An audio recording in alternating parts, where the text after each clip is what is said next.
Today I would love to discuss with you the topic of transpathic stress and how to navigate the increased amount of it and the load that it places upon us. Now, this is important because there is definitely a massive load of transpathic stress flowing through the collective right now.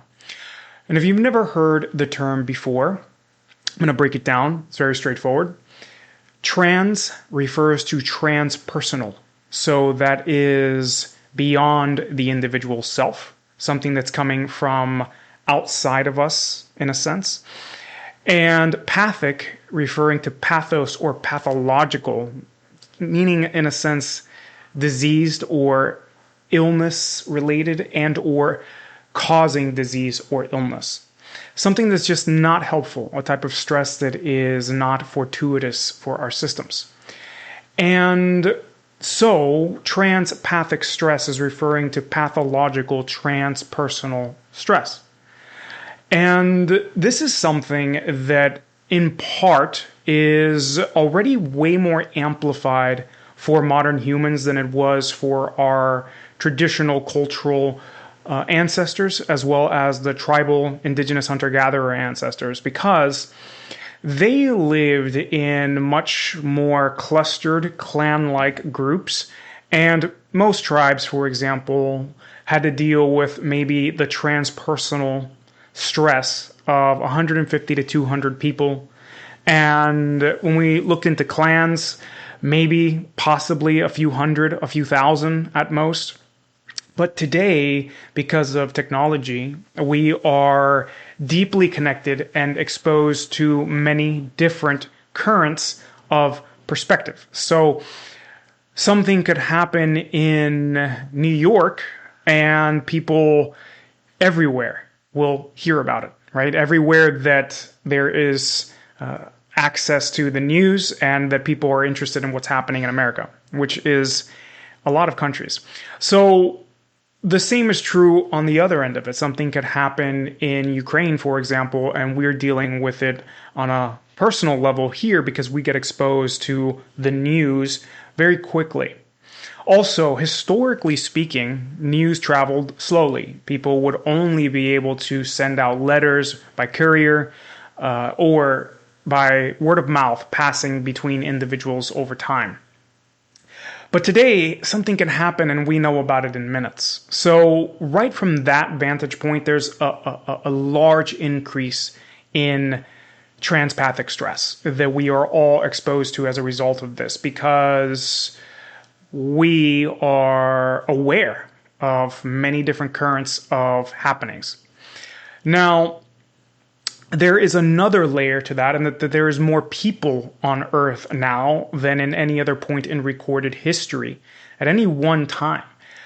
There's something around 8 billion people. I saw a study recently that was making the assumption that possibly that number is actually understated, and that there's anywhere from 8.5 billion to 9 billion people on the planet already due to undercounting certain rural areas. So there's an enormous amount of consciousness, so to speak, flowing through the environment from humans.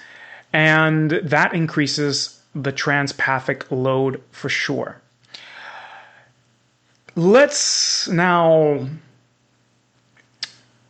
put that into the context of what's happening in 2026 and how many people feel like the world is burning down and that we're in what could be called a polycrisis, meaning crises on many different fronts. So civil, we're talking about the fear of civil unrest and civil war that people have been discussing, talking about all of these different challenges with race, the different wars that are occurring across the world, mass shootings occurring, everything going on in politics and all of that. And I'm not here to add to the transpathic stress by pointing out any particular aspect of them. Just those are things that are currently at the forefront of many people's hearts and minds, as well as the state of the environment and the policies that are being set in terms of how they could affect the environment. And there's so many layers, right?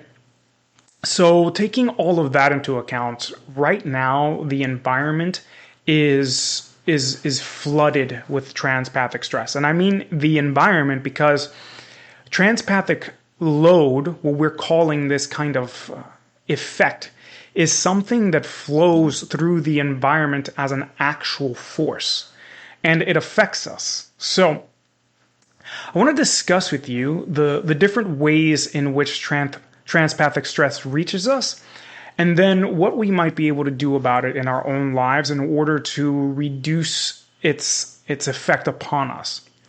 So the two main ways are, one, through direct exposure to information flow. So that is literally being exposed to it through the news, for example. It could also be being exposed to it through interactions with other people in a social context. It's so easy for you to be hanging out with a group of friends and then suddenly someone brings up something and you agree with it or you don't disagree with it, or you start to ruminate about it or are affected by it emotionally and mentally. It could also be that you read about a mass shooting or something like that, and then all of a sudden, you take on the pain and the stress and the fear and the anxiety and the turmoil from something that's happening completely outside the sphere of your direct vicinity. So, meaning that your mind and your body being in one place and in one time, here in a location, wherever that is, and the stress that you're taking on is not directly affecting you. It's transpersonal, yeah? So that's one way. And the other way that we are impacted is more subtle, and that is a little bit harder to define at times, which is through the collective unconscious. So all of us are an individual container of a much larger oceanic force that is the unconscious, so to speak, or the other than conscious, or the subconscious, whatever people want to call it, many different terms for the same phenomenon of the whole of humanity. So each of our other than conscious minds, the deep mind, one might say, and by that I don't mean the intellectualizing, rationalizing mind that we consider the ego, but the deeper symbolic and mythic mind that is living at the story level, at the level of archetype, at the level of narrative, and those forces are deeply shaping of our experience as well as deeply shaping of our physiology, for that matter. Each of us is a drop of water, or one might even say a small river that is connected to a larger body of water. And transpathic stress can reach us through this larger body of water and begin to resonate inside of our system. Now, this is sometimes less obvious, but consider how there are cultural and societal wounds, patterns, orientations, hopes, and dreams that many people within the collective share. And now consider that sometimes those patterns get kicked up within the collective sphere and are brought to the forefront to be worked upon in some way, or for that matter, that they are just a bleeding wound inside the collective, or they're being alchemized, so to speak, by collective efforts. And when that happens, it's very possible for the pattern to begin to resonate inside of us as individuals, because we are carriers of the deeper archetypal, mythic, story-based layer of that. It's inside of our systems already. We are a part of what feeds that collective aspect. And so sometimes the system will begin to feel these effects and be amplified by certain patterns. Certain patterns within us get amplified, and we start to resonate at that level with the collective. So rioting, for example, is a way that shows up in a very overt way. But there's other ways that are more internal, and that's sensations inside of you that you can't quite give some sort of a root cause to in your own life. Sometimes it's deep sadness. That's a big one. Depression, anger, frustration, anxiety, feeling wired but tired.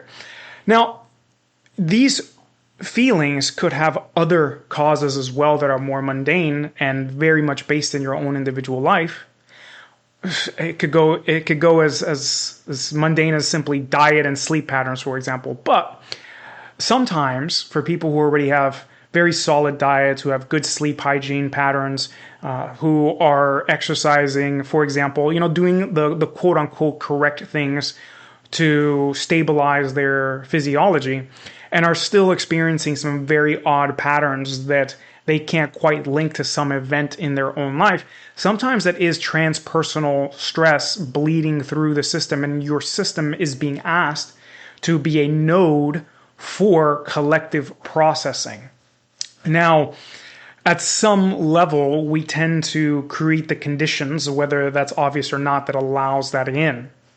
But that's not to blame anybody. It's just that typically there's some aspect of us that for some reason is choosing to be this cauldron, so to speak, for collective issues. So these different ways of experiencing transpathic stress are definitely prevalent today.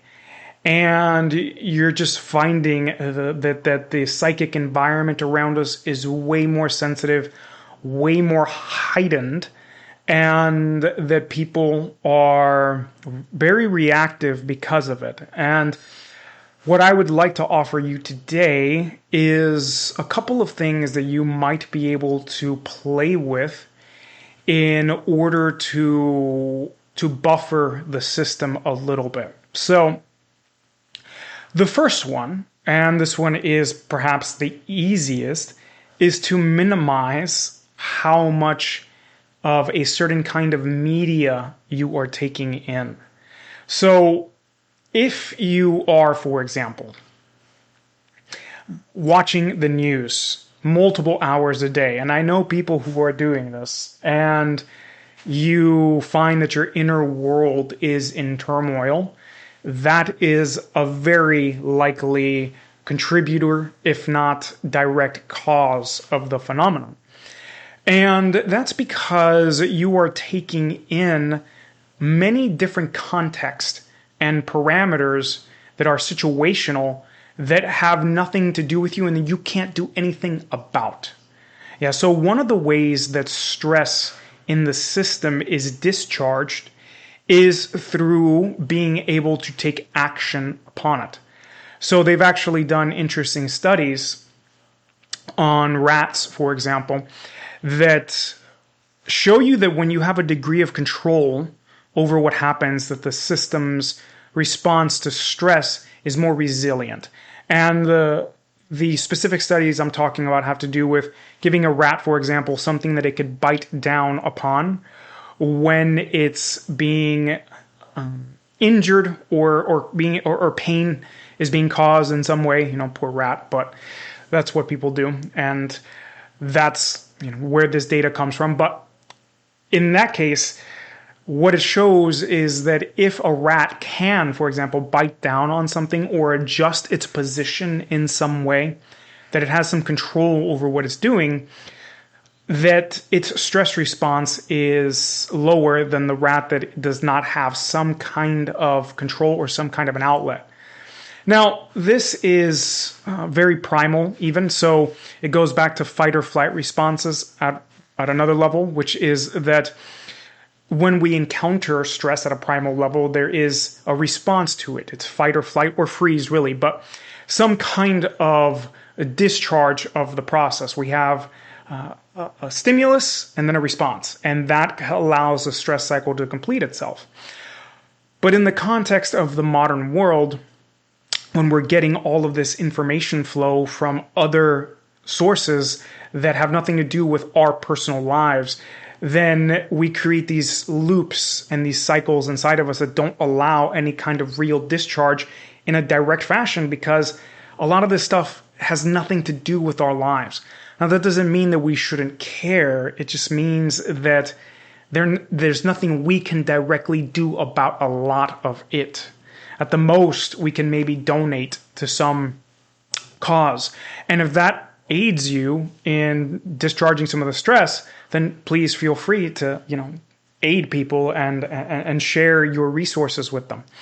But if we are being exposed to all of that, each story that we get, each news cycle creates a loop inside of us, right? If it creates some kind of emotional charge at all, it creates a loop that has no direct outlet. So one of the things we'll have to do then is find our own outlets, but I'll talk about that in a bit. So in that case, stop.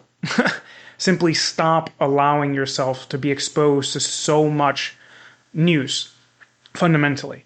And the same thing goes for social media. If you're scrolling on social media and being exposed to a lot of things that create amplification inside the nervous system, then don't. I mean, it's just that simple, right? Find a way to stop engaging with those things. And, many people have already talked about different techniques and tools that you can use to stop watching the news or stop watching social media reels or whatever the case may be, right? I don't need to go into all of that at a technical level. I'm pointing out the link between transpathic stress and exposing yourself to a lot of outside news. It's one. Two, if you're in social circumstances, then I encourage you to avoid getting into arguments with other people in regards to what they believe, because the reality of it is that the likelihood of your emotional amplification and argument with someone to change their perspective is incredibly minimal. So mainly, you're creating friction and stress in the context of your relationships about stuff that has nothing to do with your own personal life. And at the same time, you're not going to change anyone's perspective. So you're absolutely wasting your time and energy. And if anything, creating more ripples in the environment of transpathic stress and just making the situation harder for everyone involved. So what that means is developing a tolerance for other people's perspectives and or simply not caring. Or if you really need to talk about it with your partner or your best friend afterward, and try not to bash and just, let it out slowly so that you can close that loop, right? Because sometimes speaking is a part of what helps close these loops that get activated in transpersonal context. Now, the third goes to more of a reactive, one might say, or maintenance level of dealing with this, and that is having outlets established in your life that allow you to discharge excessive stress. Because the system in general, at a nervous system and hormonal level, will experience all stress almost the same. I mean, different stresses can be released better through different outlets, but physiologically speaking, the system just experiences an overall load of stress. It's kind of like, stress from work, stress from what's going on with the president of the United States, stress with what's going on with your family, stress in your own daily life and all the different demands you have and the chores you have to do and all the deadlines you have to meet. All of that it adds a drop of water into a bucket, yeah? And at some point, the bucket starts to overflow and you are under distress at that point, right? That's where distress is stress that warps you in some form or fashion. It causes causes damage with every drop, so to speak. Every drop adds another layer of your system taking direct damage. So it's stress that you can't adapt to. Now, the antidote is in the poison, interestingly enough, which is that if you want to deal with excessive stress, then you need to actually have stresses that allow you to discharge. So it's almost like the stress of picking up the bucket and pouring it out, right? Let me define this really quick and then we'll continue. And that is that stress is any demand that is placed on the mind or body. So we could extrapolate that out further and also talk about the soul or the spirit, yeah? But for the sake of this particular talk, let's focus more on mind or body stress. So any demand. So that means exercise is a stress, but for anyone who has a regular exercise practice, they know that if they get a really solid session in, that they feel less stressed afterward and more resilient. And that's because the poison is the antidote, so to speak.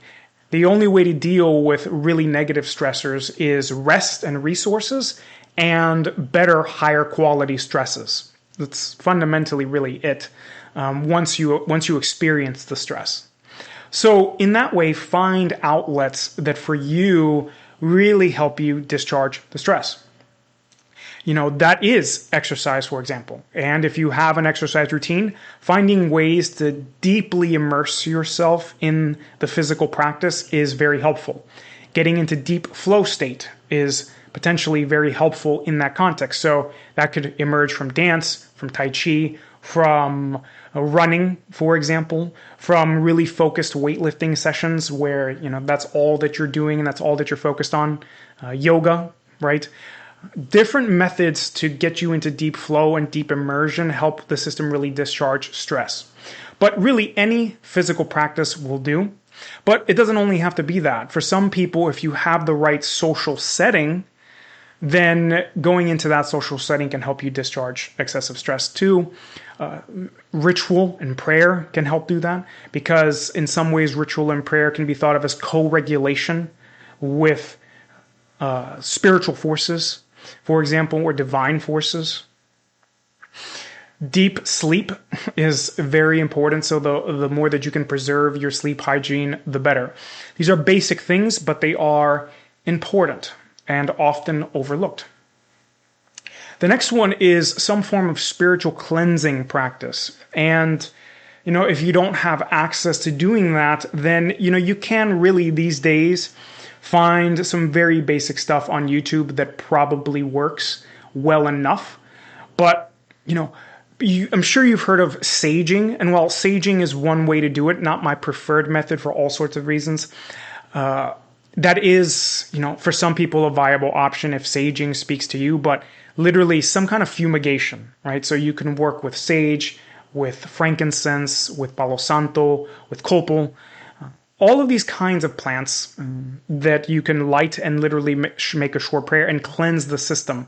Because a part of transpersonal stress is that it's literally an energetic load that comes from people and lands upon you or emerges from within, and it can be addressed also energetically.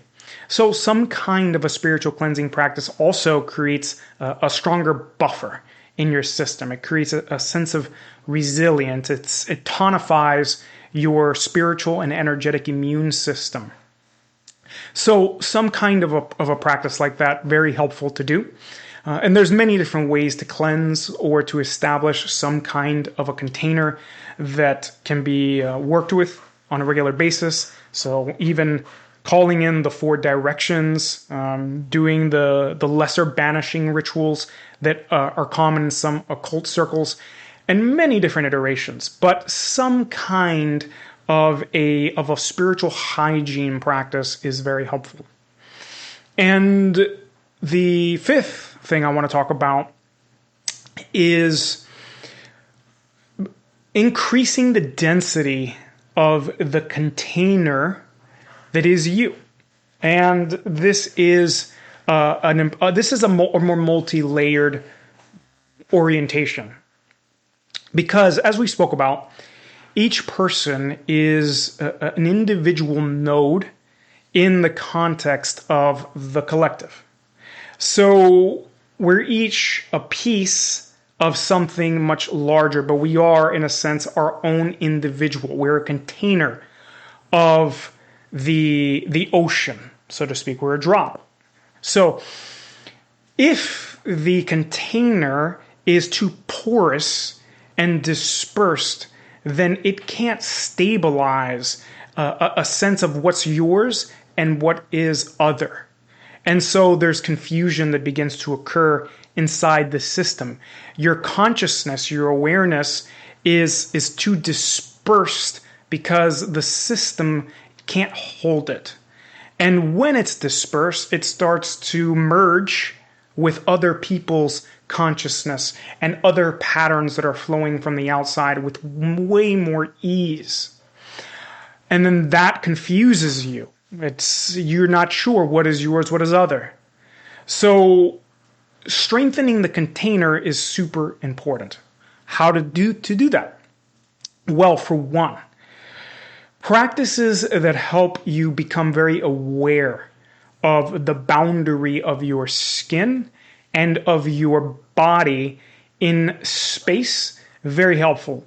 Not necessarily physical practice, but let's say meditations that have to do with body scanning, for example, and being able to really get a strong sense of where your body is and what's happening for you here and now. Another layer of this is actually to increase what is in Chinese medicine called blood. And that's literally referring to the blood in your body and increasing the strength of the blood. Why is that? Because the blood in Chinese thought is something that anchors and holds the more ephemeral spirit. So when we're thinking about consciousness being dispersed, we're thinking about something that's lofty and etheric and subtle and almost air or wind-like, so to speak, or flame-like.